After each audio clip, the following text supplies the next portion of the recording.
नमस्कार, good evening, शुभ संध्या। कैसे हैं आप सभी लोग और कैसी चल रही है आपकी तैयारी? बहुत अच्छे होंगे और निरंतर तैयारी में लगे होंगे। इसी बीच भूगोल का कुछ महत्वपूर्ण टॉपिक, जिससे कुछ महत्वपूर्ण क्वेश्चन आ गया हूं मैं एग्जाम टाइम अकेडमी की तरफ से लेकर, और ये प्रश्न निश्चित रूप से कहीं ना कहीं आपको एग्जाम में टकराएंगे। तो बेहतर है कि वहां परेशान करें, इससे अच्छा है कि यहीं इससे निपट लीजिए और इससे होने वाली परेशानी को समाप्त कर लीजिए, ताकि एग्जाम में जैसे ही आए ये प्रश्न तुरंत आप उससे, ठीक है, लड़ाई ना करनी पड़े, उसको तुरंत परास्त करके अपने आंसर को क्लिक कर सके। तो आइए, आज भूगोल के आर्द्रता, वर्षण, बादल और चक्रवात, ठीक है, ये छोटे छोटे टॉपिक लेकिन महत्वपूर्ण टॉपिक हैं, जिससे प्रश्न हमेशा बना है और बनता रहेगा। आप देखेंगे जब आप टीजीटी पीजीटी का एग्जाम दे रहे होंगे तो इस टॉपिक से संबंधित कोई ना कोई प्रश्न आपके पास मिलेगा जरूर। ठीक, तो आइए, ये 4 टॉपिक से महत्वपूर्ण 20 से 25 प्रश्न जो हैं वो समाप्त करते हैं। और ये केवल 20 से 25 प्रश्न नहीं रहेंगे, इससे ज्यादा हो जाएंगे, क्योंकि एक एक प्रश्न पर, सारे विकल्पों पर जितना हो सकता है उतना स्पष्ट कर दिया जाएगा, ताकि आपकी कोई भी समस्या इन प्रश्नों से न बचे। आइए देखते हैं। पहला प्रश्न आपका है कि निम्नलिखित में से कौन सा कथन सही नहीं है? सही नहीं है, ये देखिए अपने आप में 3-4 प्रश्न हैं। आप प्रश्न के हिसाब से ही जान पाते हैं कि आयोग की मंशा क्या है, आयोग कैसे प्रश्न पूछता है। इसको आप तभी जान पाएंगे जब आप प्रश्नों को ज्यादा से ज्यादा हल करेंगे। ठीक है, सही नहीं है, इसको ध्यान देना है, सही नहीं है। अब देखिए, कह रहा कि निरपेक्ष आर्द्रता भूमध्य रेखा पर सर्वाधिक तथा ध्रुवों की ओर कम होती है। बात सही है। निरपेक्ष आर्द्रता की अगर बात करेंगे तो ध्रुवों पर सर्वाधिक नहीं होगी। कहां? भूमध्य रेखा पर सबसे अधिक होगी, क्योंकि भूमध्य रेखा पर सबसे अधिक तापमान के कारण, वर्षा के कारण जलवाष्प ज्यादा, वाष्पोत्सर्जन ज्यादा होता है, इसीलिए आर्द्रता, निरपेक्ष आर्द्रता वहां सर्वाधिक होती है। चूंकि ध्रुवों पर तापमान कम होता है, ठीक, और ज्यादा जमी हुई चीजें होती हैं बर्फ के रूप में, इसलिए वहां निरपेक्ष आर्द्रता कम होती है। तो ये तो सही है, ये क्या है? सही है। फिर कह रहा है कि निरपेक्ष आर्द्रता के वितरण में जल, स्थल और मौसम का प्रभाव अधिक पड़ता है। जी बिल्कुल सही है ये भी, कि निरपेक्ष आर्द्रता में जल, स्थल और मौसम का प्रभाव पड़ता है, ये भी सही है। निरपेक्ष आर्द्रता शीत ऋतु की अपेक्षा ग्रीष्म ऋतु में तथा रात्रि की अपेक्षा दिन में अधिक नहीं होती है। यहां ये नहीं शब्द डाल के इसी को क्या कर दिया है? गलत कर दिया है, यानी यही इस प्रश्न का आंसर होगा सी।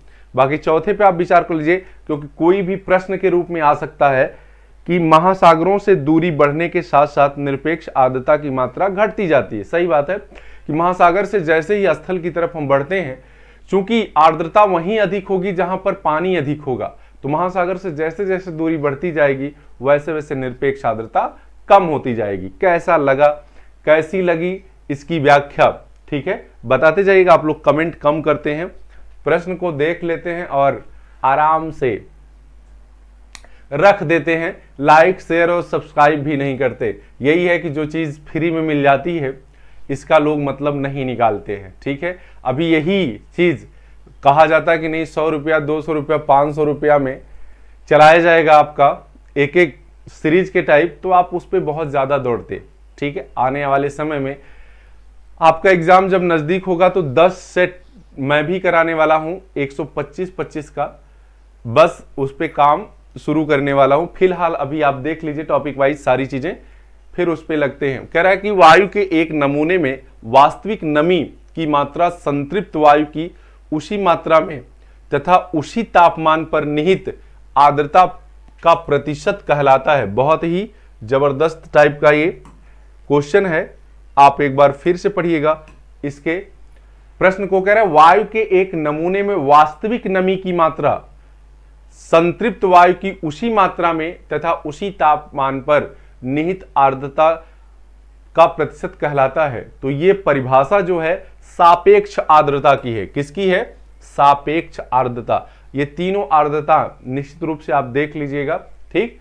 निरपेक्ष, सापेक्ष और विशिष्ट आर्द्रता, इससे प्रश्न आपको एग्जाम में मिलेंगे। कह रहा कि वर्षा के संलयन सिद्धांत का प्रतिपादन किसने किया है? वर्षा के संलयन सिद्धांत का प्रतिपादन किसने किया है? आप जल्दी से इस प्रश्न का जवाब दीजिए। देखिए क्या क्या दिया है, पेटरसन, वानगुन, वर्गरान और बोबेन। तो ये मिसलेनियस टाइप का आप लगेगा, क्योंकि आप इसको पढ़ाई के दौरान मुझे नहीं लग रहा कि पढ़े होंगे, क्योंकि मैं भी नहीं पढ़ा था, ठीक। हाँ, अब ऐसा नहीं कि मैं नहीं पढ़ा था तो आप भी नहीं पढ़े होंगे, लेकिन ज्यादातर बच्चे इसे छोड़ देते हैं। अगर इस टाइप का प्रश्न आ जाए तो इसका देखिए प्रश्न का आंसर क्या है? बोबेन। क्या? बोबेन। वर्षा का संलयन सिद्धांत कौन दिया है? बोबेन। जब संलयन शब्द आ गया तो संलयन जान लीजिएगा कि संलयन, सूर्य में जो ऊर्जा और प्रकाश है वो संलयन के कारण है, ठीक है। कौन? हाइड्रोजन और हीलियम के संलयन से ऊर्जा और प्रकाश होता है। आगे देखिएगा, कह रहे निम्नलिखित में से कौन सा बादल अत्यधिक तीव्र वर्षा के लिए जिम्मेदार है?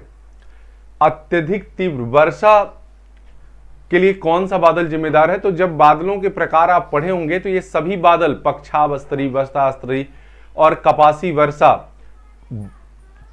वर्षा और कपासी बादल मिले होंगे, ठीक है। इसमें से पूछ रहा है कि कौन सा अत्यधिक तीव्र वर्षा के लिए जिम्मेदार है, तो वर्षा स्तरीय बादल जो है ये अत्यधिक वर्षा के लिए जिम्मेदार है। देख लीजिएगा, समझ में आई बात? कौन सा? वर्षा स्तरीय बादल, 110% सही। आगे कह रहा है कि निम्नलिखित में से कौन वर्षा का प्रकार नहीं है? वर्षा का प्रकार कौन नहीं है? तो मैंने कल या परसों की चर्चा में आपको बता, नहीं वो ज्योग्राफी बीए की चल रही थी, उसमें बात हो रही थी कि वर्षा तीन तरह की होती है। एक पर्वतीय वर्षा होती है, चक्रवाती वर्षा होती है और संवहनीय वर्षा होती है, ठीक है। देखिए इसमें से कौन ऐसा? संवहनीय वर्षा होती है कहां? भूमध्य रेखा के आसपास, भूमध्य रेखा के पास, यानी भूमध्य रेखी प्रदेश में संवहनीय वर्षा होती है, ठीक। मध्य महाद्वीपीय वर्षा कोई वर्षा नहीं होती है। पर्वतीय वर्षा मानसूनी वर्षा के रूप में होती है। भारत में पर्वतीय वर्षा सबसे अधिक होती है। पर्वतीय वर्षा कहां? ये मानसूनी वर्षा का प्रकार है, मानसूनी वर्षा के अंतर्गत आती है। और भारत में सबसे अधिक कौन सी वर्षा होती है? यही वर्षा होती है। भारत में सबसे अधिक यही होती है।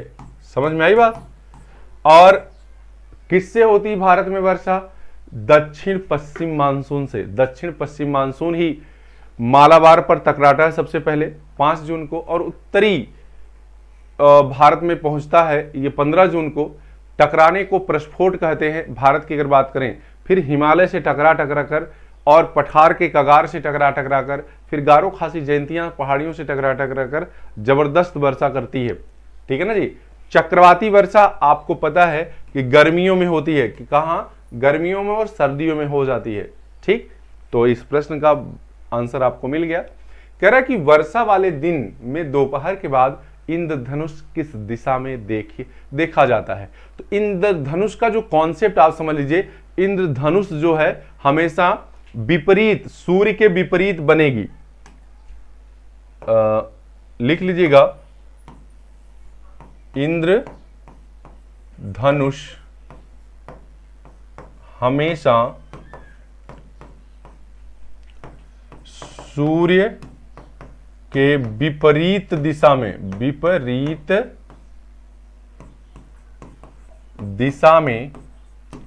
बनती है। तो अब देखिए क्या कह रहा है, वर्षा वाले दिन में दोपहर के बाद, तो दोपहर के बाद सूर्य किधर होता है? दोपहर के बाद सूर्य पश्चिम में होता है। दोपहर के बाद सूर्य किधर होता है? पश्चिम में होता है, ठीक है। देखिए जैसे मैं एक ऐसे आरेख बना के समझा दूं आपको, ये है क्या? ये है पश्चिम, ये है पूर्व, तो दोपहर के बाद सूर्य कहां होगा? सूर्य यहां होगा, ठीक है। तो इंद्रधनुष किधर बनेगी? पूरब में। इंद्रधनुष किधर बनेगी? पूरब में। देखिए कहीं आंसर है, ठीक है, पूरब में। यदि यही कह देता दोपहर के पहले तो पश्चिम में बनती, क्योंकि दोपहर के पहले सूर्य पूरब में होता है। 100% सही कॉन्सेप्ट समझ में आ गया? हाँ, आगे बढ़िए। ठीक है, आगे कह रहा है कि नेफोमीटर से किसका मापन किया जाता है? वर्षा की मात्रा का, बादलों की दिशा एवं गति का, सागरी लवणता की मात्रा का, उपयुक्त सभी। तो पहली बात देखिए, नेफोमीटर जो है ये कोई भी विकल्प इसमें से सही नहीं है, कोई भी विकल्प इसमें से सही नहीं है, ठीक। नेफोमीटर की अगर बात करें, नेफोमीटर की बात करें तो ये बादल के आच्छादन को मापता है। नेफोमीटर किसको मापता है? बादल के आच्छादन को, मतलब कितना बादल घिरा हुआ है, बादल की सघनता क्या है, इसको मापता है कौन? नेफोमीटर। कौन मापता है? नेफोमीटर। और मैं अगर बात करूं इसकी बादल की दिशा, यहां लिख लीजिएगा, अगर यही रहता उपयुक्त में से कोई नहीं, ये ऑप्शन ऐसे दे देता उपयुक्त में से कोई नहीं, तो यही सही होता। क्या यही सही होता? अब देखिए, देख लीजिएगा, क्योंकि नेफोमीटर बादल के आच्छादन की मात्रा को मापता है, इस वर्षा की मात्रा को मापता है रेन गेज पूछा जा सकता है, इसको नेफोस्कोप मापता है, नेफोस्कोप मीटर। समझ में आई बात? और लवणता को सेलिनोमीटर मापता है, सेलिनोमीटर मापता है। तो इस तरह से तीनों की बात को स्पष्ट कर दिया गया। सेलिनोमीटर स्पष्ट लिख देता हूं, सेलिनोमीटर, ठीक है। नेफोस्कोप मीटर या नेफोस्कोप भी आप कह सकते हैं, ठीक। तो कोई भी ऑप्शन सही नहीं था, उपयुक्त में से कोई नहीं। अगर ये दे देगा तो ये सही होगा। आगे देखिए, कह रहा है कि वे मेघ जो चपटे हुए गोलाकार मेघों के समूह हैं तथा रेखाओं तरंगों की भांति व्यवस्थित होते हैं, क्या कहलाते हैं? मध्य कपासी, मध्य अस्तरी कपासी, पक्षाभ कपासी मेघ या अस्तरी मेघ। जल्दी से ये आंसर आप दीजिएगा इसका। वे मेघ जो चपटे हुए गोलाकार मेघों के समूह हैं तथा रेखाओं तरंगों की भांति व्यवस्थित होते हैं, कहलाते हैं, तो इन्हें कहते हैं पक्षाभ कपासी मेघ। क्या कहते हैं? पक्षाभ कपासी मेघ। क्लियर? पक्षाभ कपासी मेघ। आगे कह रहा है कि चक्रवातों की आकृति नहीं होती, चक्रवातों की आकृति नहीं होती। चक्रवात जो बनते हैं, ठीक है, इनकी आकृति नहीं होती। तो देख लीजिए, आपको चक्रवात गोलाकार, अंडाकार, ठीक है, और वेज, ये भी एक आकार है, मिलेगा, लेकिन कभी भी त्रिभुजाकार नहीं मिलेगा। इस तरह से आपको चक्रवात नहीं मिलता है, तो यही त्रिभुजाकार इसमें सही नहीं होगा। बाकी सभी आकृतियां आपको मिल जाएंगी, अंडाकार, त्रिभुजाकार, गोलाकार, और बेज में से त्रिभुजाकार सही नहीं होगा, बाकी सब सही है। आगे कह रहा है कि उष्णकटिबंधीय चक्रवात किन कारणों से विषुवत रेखा के समीप नहीं उत्पन्न होते हैं? विषुवत रेखा के समीप उत्पन्न नहीं होते हैं, क्या कारण है? अत्यधिक गर्मी, शांत वायु, क्षीण कोरियालिस बल, या इनमें से कोई नहीं। तो देखिएगा, जो चक्रवात के उत्पन्न होने का मूल कारण है वो कोरियालिस बल है, पृथ्वी की घूर्णन, पृथ्वी का घूर्णन गति है। और यह कोरियालिस बल भूमध्य रेखा पर सबसे कम होता है, इसीलिए वहां पर चक्रवात उत्पन्न नहीं होते। तो क्षीण कोरियालिस बल के कारण चक्रवात उत्पन्न नहीं होते हैं। चक्रवात क्या कहलाते हैं? निम्न वायुदाब के केंद्र को ही चक्रवात कहते हैं। निम्न वायुदाब के केंद्र को, निम्न वायुदाब का केंद्र कैसे? देखिए ये इस तरह से है गोला। अगर ये 100 MB, 200 MB, 300 MB मिलीबार और 400 MB इस तरह से हो, अंदर निम्न वायुदाब हो, तो हवाएं क्या करती हैं? अंदर की तरफ घूम घूम के जा रही होती हैं। कहां जाती हैं? अंदर की तरफ जा रही होती हैं, ऐसे। इसी को हम क्या कहते हैं? चक्रवात कहते हैं। इसी को क्या कहते हैं? चक्रवात कहते हैं। और इसी का जस्ट विपरीत, अगर बाहर की तरफ निम्न वायुदाब हो, अंदर उच्च वायुदाब हो, 400 MB इधर हो, 300 MB, 200 MB और 400, 300, 200 बाहर 100 हो, तो इसी को कहते हैं प्रति चक्रवात। क्या कहते हैं? प्रति चक्रवात। क्लियर? ये है आपका चक्रवात। इसमें हवाएं क्या करती हैं? बाहर की ओर निकलती हैं। हवाएं कैसे निकलती हैं? बाहर की ओर निकलती हैं, ऐसे। चक्रवात और प्रतिचक्रवात। आगे आइए। कह रहा है कि उष्णकटिबंधीय चक्रवात के समुद्र तट की ओर अग्रसर होने पर निम्न वायुमंडलीय दशाएं विघटित होती हैं। ठीक है, अब देखिए ये क्रम सजाना है। होती तो सब है, क्रम कौन सा सही है, क्रम कौन सा सही है ये दिखाना है। उष्णकटिबंधीय चक्रवात के समुद्र तट की ओर अग्रसर होने पर निम्न में से कौन सी दशाएं घटित होती है?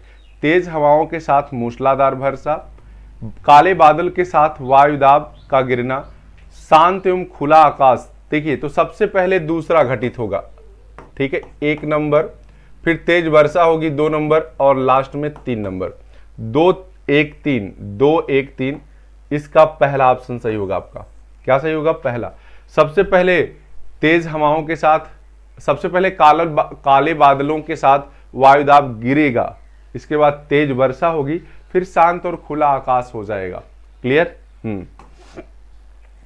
निम्न वायुदाब केंद्र कहलाता है, निम्न, अभी मैंने बात किया है, निम्न वायुदाब का केंद्र जो होता है, जल्दी से बताइएगा, वो चक्रवात होता है। निम्न वायुदाब का केंद्र जो होता है चक्रवात होता है, और उच्च वायुदाब का केंद्र प्रतिचक्रवात होता है। उच्च वायु दाब का केंद्र क्या होता है? प्रतिचक्रवात, प्रतिचक्रवात। क्लियर? आगे कह रहा है कि एक से अधिक घिरी समदाब रेखाओं वाले छोटे आकार के उष्णकटिबंधीय चक्रवात को क्या कहते हैं? उष्णकटिबंधीय चक्रवात को क्या कहते हैं? एक से अधिक घिरी समदाब रेखाओं वाले छोटे आकार के उष्णकटिबंधीय चक्रवात को अवदाब कहते हैं। ध्यान दीजिएगा, इस तरह के प्रश्न आपको जब आ जाएंगे तो परेशान करेंगे, इसलिए इसको रट लीजिए। ठीक है, समझने का टाइम नहीं है, रट लीजिए। ठीक है, हाँ। आगे निम्नलिखित को सुमेलित कीजिए तथा नीचे दिए हुए आंसर को क्या करिए? लगाइए। तो देखिएगा, निम्नलिखित को सुमेलित कर लीजिए। चीन, चीन की जब बात आए तो चीन से टाइफून लगाइएगा। ए से 3, देखिए ए में 3 है कहीं, ए के सीध में 3 और किसी में नहीं है, इसीलिए यही सही हो जाएगा। अच्छा, इसमें 2 ऑप्शन हो गया, इसमें देखिए गलत टाइपिंग हुई है। अब आपको देखना पड़ेगा कि सही आंसर इसका क्या है, क्योंकि यहां गलत टाइप कर दिए हैं। क्या गलत टाइप कर दिए हैं? अगर यहां आप देखते हैं डी में 4, डी में यहां 2 होना चाहिए। क्या होना चाहिए? 2 होना चाहिए। अभी मैं बना देता हूं। ये आपका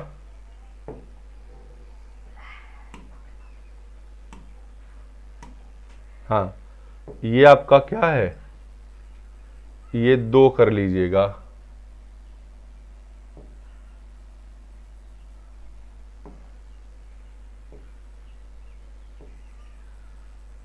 ये है 2, ठीक है, और यही आपका हो जाएगा फिर सही। क्या हो जाएगा? सही।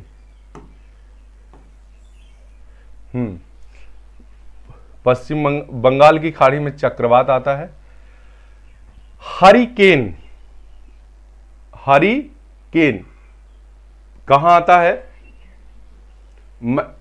मैक्सिको की खाड़ी में, मैक्सिको की खाड़ी में देखिएगा, मैक्सिको खाड़ी में और पश्चिमी द्वीप समूह के पास कौन सा आता है? तो बी में 4, बी में 4 टार्नेडो, और पश्चिमी द्वीप समूह में कौन आता है? 1, सी में 1 हरिकेन। इस तरह से आपका डी ऑप्शन सही हो जाएगा। चूंकि एक ही मिल जाने के बाद सही हो गया था, इसलिए इस पे बहुत ज़्यादा दिमाग आपको लगाना नहीं पड़ा है, बहुत ज़्यादा दिमाग आपको लगाना नहीं पड़ा है। आइए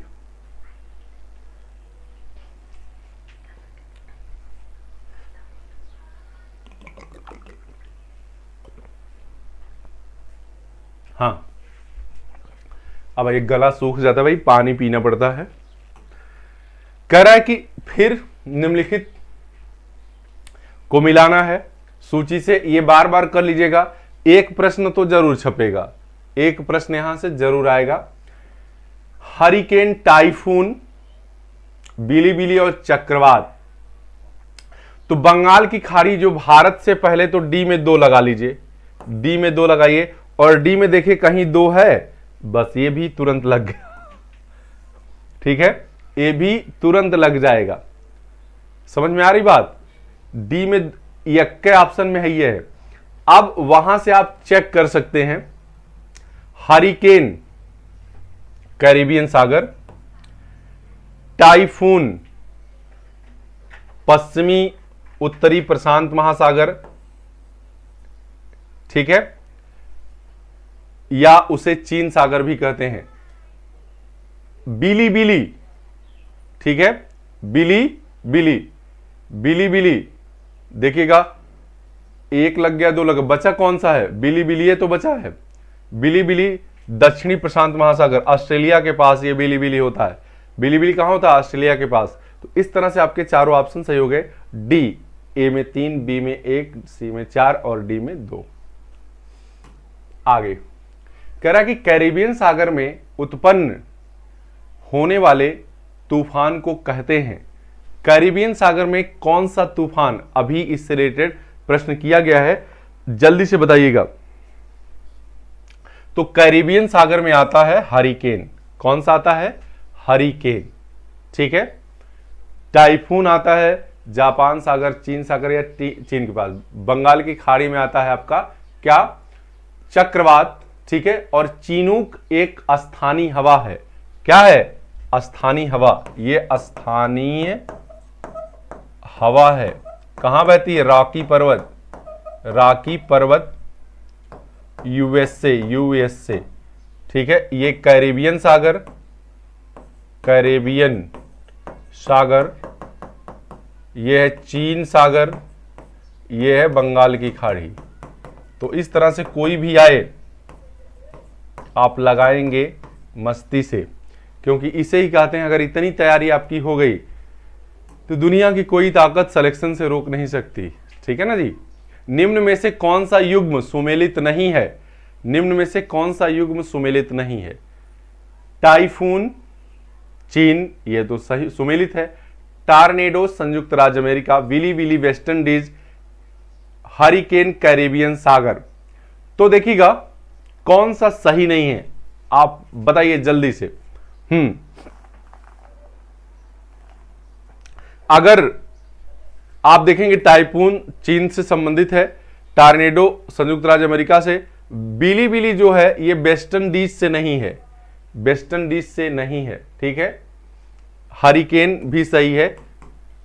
तो इस तरह से आप ये जानते रहिएगा, ठीक है। कई बार जब प्रश्नों को हल कर लेंगे तो आ जाएगा निश्चित तौर पे, कभी भी गलत नहीं होगा। बिली आगे है, बिली किस प्रकार के तूफान हैं? बिली किस प्रकार के तूफान हैं, जल्दी बताइए। बिली किस प्रकार के तूफान हैं? तो आप जानते हैं बिली शीतोष्ण नहीं है, उष्णकटिबंधी कैसा है? उष्णकटिबंधी एक चक्रवात है। उष्णकटिबंधी एक चक्रवात है जो कहां आता है? दक्षिणी प्रशांत महासागर में, ऑस्ट्रेलिया के पास। ऑस्ट्रेलिया के पास। आगे कह रहा है कि बंगाल की खाड़ी के उष्णकटिबंधी चक्रवातों को सामान्यतः कहा जाता है। सामान्यतः क्या कहा जाता है? तो चक्रवात जब दे दिया है तो दूसरा नाम चक्रवात का अवनमन है। क्या है? अवनमन। चक्रवात का दूसरा नाम क्या है? अवनमन है। आगे अभी मैंने सब पे चर्चा की है। कह रहा है कि चीन में सर्वाधिक टाइफून किस महीने में आता है? बहुत जबरदस्त क्वेश्चन है। चीन में क्या सर्वाधिक टाइफून किस महीने में आता है? तो देखिएगा किस महीने में आता है? जुलाई से लेकर नवंबर तक। जुलाई से लेकर नवंबर तक सबसे अधिक टाइफून नामक चक्रवात आता है। कहां पर? चीन में। हां, अगला क्वेश्चन है कि हरिकेन के व्यास की लंबाई होती है। हरिकेन के व्यास की लंबाई कितनी? बहुत जबरदस्त तूफान है ये, ठीक है। 500 से 600 किलोमीटर, 500 से 600 किलोमीटर के दायरे में इसका असर होता है। समझ में आई बात? आगे जब किसी क्षेत्र में शीतोष्ण चक्रवात का मध्य गर्म प्रचंड गुजरता है तो वहां मौसम कैसा होता है? साफ होता है, हल्की वृष्टि होती है, भारी वृष्टि होती है, आकाश मेघाच्छादन रहता है पर वृष्टि नहीं होती। जल्दी से बताइएगा इसका आंसर क्या होगा?